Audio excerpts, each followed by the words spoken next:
نفس نے کہا چھوڑ دے، رے کی حکومت لے لے۔ روح نے کہا نہیں، رے کی حکومت نہیں چاہیے، میں امام حسین کے ساتھ میں رہوں گا۔ لڑائی ہوتی رہی الیکشن میں، کس کو ووٹ دے گا کس کو دے گا، بالآخر فیصلہ ہوا، اس نے نفس کو ووٹ دیا، روح کو الیکشن میں ہرایا۔ آیا تھا جنت کے راستے پر روح کی طرف سے، اگر وہ ادھر جاتا رومیوں سے لڑتا، اگر جیت جاتا تو ارطغرل غازی ہوتا، مر جاتا تو شہید بنتا، مگر مانی گئے، وہ سیدھا حسین بن علی کے مقابلے میں کربلا میں آئے۔ اگر جیتتا تو یزید بنتا، مارا کتے کی موت مارا گیا تھا ابن سعد۔ بہت صورت زندہ ہو یا مردہ ہو، لیکن ہے تو مردوں ہی میں شمار، جہنمی تو فکس ہے۔ یہ ہے نفس کو ووٹ دینا، روح کو نہیں ووٹ دیا، نفس کو ووٹ دیا۔ آ رہا تھا روح کے راستے، مگر سڈنلی الیکشن ہوا، ووٹنگ ہوئی، چینج پارٹی بدل دیا۔ ایک اور آدمی کی کربلا میں مثال دیں، حور بن یزید تمیمی 1000 فوج لے کے امام حسین کو کربلا میں روکنے پر مجبور کر دیا۔ شرائط ٹرم اینڈ کنڈیشن سنے، جب یزیدیوں نے نہیں مانا تو انہوں نے کہا یزیدیوں امام حسین کی کوئی بات تم کو تسلیم نہیں کرنا، کہا پھر سنو، جب تک میرے جسم میں جان ہے ایک بھی تیر اولاد رسول کی طرف جانے نہیں دوں گا، اس سے پہلے تجھے میری لاشوں سے گزرنا ہوگا۔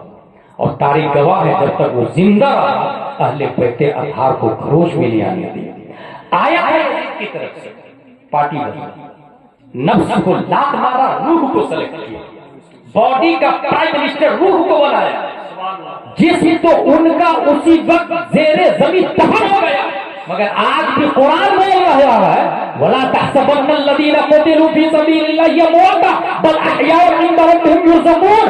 حور جیسے ہزاروں لوگ جو رب کی راہ میں شہید ہوئے، وہ کھاتے بھی ہیں پیتے بھی ہیں، اور وہ دنیا کے سامنے دنیا والے زندہ رہتے ہیں۔ حور جیسے لوگ رب کی بارگاہ میں زندہ ہیں۔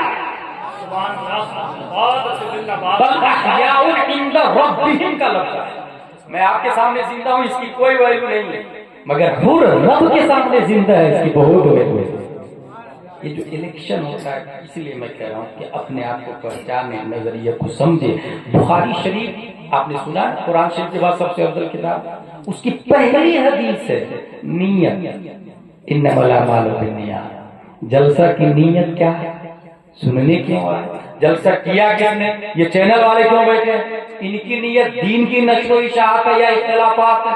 سب کو حساب دینا ہے، ہر قدم کا حساب دینا ہے۔ اس لیے بخاری شریف میں آیا انما الاعمال بالنیات۔ اچھا ایک اور لفظ ہے سیف بھائی، فمن کانت ہجرتہ الی دنیا یصیبها، یعنی اگر وہ اختلاف کی نیت سے آیا تو اس میں بھی کامیاب ہوگا، یصیبها کا لفظ کامیاب ہوگا اس میں۔ اگر مرڈر کرنے کی نیت سے کوئی مسجد میں جائے تو بھی کرتے گا، یصیبها کا لفظ ہے، نیت ایسی ہوگی ویسے۔ ومن کانت ہجرتہ الی اللہ ورسولہ فہجرتہ الی اللہ ورسولہ، اور جو اللہ و رسول کے لیے آیا تو وہ اللہ و رسول کے لیے۔ فرق کیا ہے؟ فرق یہ ہے کہ حضرت ابو بکر سے کسی نے پوچھا یہ سب کچھ آپ نے اللہ کی راہ میں نبی کو دے دیا ہے تو گھر والوں کے لیے کیا ہے؟ تو ان کا جواب تھا کان اللہ و رسول، گھر والوں کے لیے اللہ و رسول ہے۔ یہ ہے من کان ہجرت الی اللہ و رسولہ فہجرت الی اللہ و رسولہ۔ ہم اللہ کے ہو جائیں گے تو پھر تو پوری دنیا اپنی ہے نا، اس لیے اللہ والے پیسوں کے پیچھے نہیں بھاگتے، مرتے نہیں۔ وہ ضرور جینے پیسہ چاہیے جینے کے لیے، میں اس کا منکر نہیں، کمانا چاہیے، جائز طریقے سے کمانا چاہیے، مگر یہ ذہن میں رکھے کہ کروڑوں روپیہ کا مالک ہونا یہ نبی کی سنت نہیں ہے۔ حضرت عثمان غنی کی سنت ہے، لیکن نبی کی سنت ہے بغیر مالک نصاب رہنا، بغیر مالک نصاب رہنا۔ نبی اتنا پیسہ ہی نہیں رکھتے تھے جس سے زکوٰۃ فرض ہو سکے۔ اس کا مطلب یہ ہوا کہ کمائے، مگر کشتی پانی میں چلتی ہے نا تو بہت اچھی چلتی ہے، پانی کشتی میں چلنا شروع کر دے پھر وہ کشتی ڈوب جاتی ہے۔ اللہ تعالی ہم سب کو قرآن شریف، حدیث شریف، فقہ شریف پڑھنے، سمجھنے، عمل کرنے کی توفیق عطا فرمائے۔